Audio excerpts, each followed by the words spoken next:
बरोबर आहे तुमचं की पाईपलाईन फुटली तुमची, पण ती कशामुळे फुटली हे तर समजलं पाहिजे ना.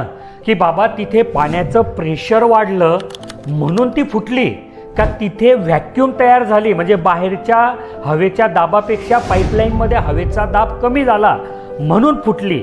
हे जर आपल्याला समजलं ना तरच आपल्याला तिच्यावर उपाय देता येतो की बाबा तिथे काय केलं म्हणजे तुमची पाईपलाईन फुटणार नाही.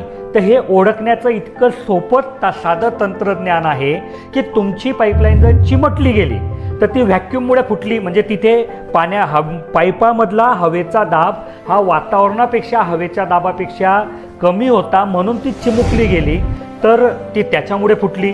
आणि जर तुमची पाईपलाईन बाहेर फुगली आणि मग फुटली किंवा जॉईनमधून सटकली, मग ती कपलिंगमधून सटकेल, ती बेंडमधून सटकेल किंवा अजून कुठून सटकेल, तर ती प्रेशरमुळे फुटली असं मानायचं.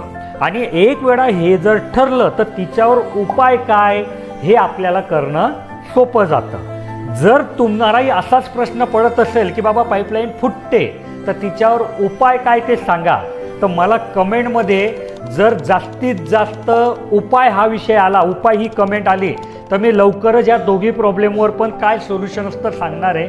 पण त्याच्याकरता तुम्ही कमेंट करा. मी वाट बघतोय की किती जास्ती कमेंट येतात